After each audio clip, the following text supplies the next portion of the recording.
Tunafahamu kwamba siku ya hapo kesho kwa upande wa klabu ya Dar es Salaam Africans watashuka dimbani kuvaana na Coastal Union, mchezo wa ligi kuu Tanzania bara, mchezo ambao utachezwa majira ya saa 10 kamili za jioni.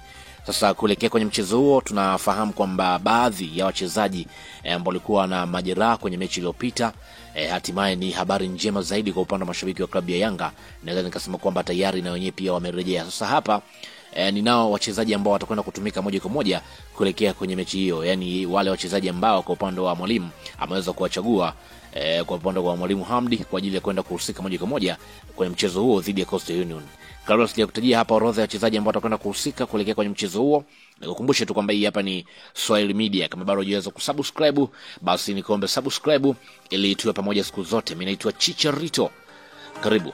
Kwa upande wa magolikipa ambao watakwenda kuhusika kuelekea kwenye mchezo huo ni pamoja na golikipa Djigui Diarra.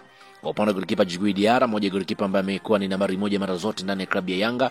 Wakati huo pia golikipa Abdou Touare Boumsheri naye pia yupo kwenye orodha ya magolikipa ambao watakwenda kuhusika kuelekea kwenye mchezo huo. Lakini pia kwenye upande wa mabeki, kwa upande wa mwalimu Hamdi, kwa wale ambao wameweza kuwachagua, yupo bwana mdogo Kibwana Shomari, lakini pia yupo Israel Patrick Mwenda. Wakati huo pia yupo Shadrack Kiboka, yupo pia Nixon Kibabage. Wakati huo Bakari Nondo Mnyeto nahodha naye pia yupo. Wakati huo Dickson Job pamoja na Ibrahim Baka. Wakati huo pia kwenye eneo la viungo ambao watakwenda kuhusika kuelekea kwenye mchezo huo,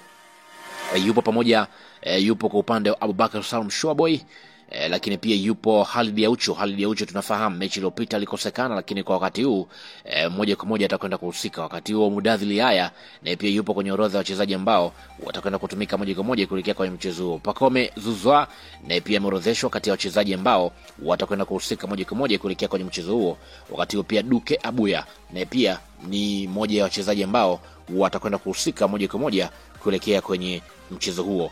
Wakati huo Stephanie Aziziki naye tunafahamu mechi iliyopita alikosekana kutokana na majeraha, lakini kwa taarifa tu ni kwamba yupo fresh, yupo vizuri kutokana na taarifa na tayari ameorodheshwa kati ya wachezaji ambao watahusika moja kwa moja kwenye mechi hiyo dhidi ya Coastal Union. Wakati huo pia nikienda kutizama kwenye eneo la mawinga, yupo Max Nzengeli, wakati huo pia yupo Jonathan Ikangalombo, yupo pia Faridi Maliki Musa. Lakini pia nikienda kutizama hapa kwenye eneo la washambuliaji, yupo Clement Mzize. Kwa upande wa Clement Mzize tunafahamu namna ambavyo amekuwa na ubora wa hali ya juu, mabao 11 kwenye upande wa ligi kuu Tanzania bara ndani ya msimu huu.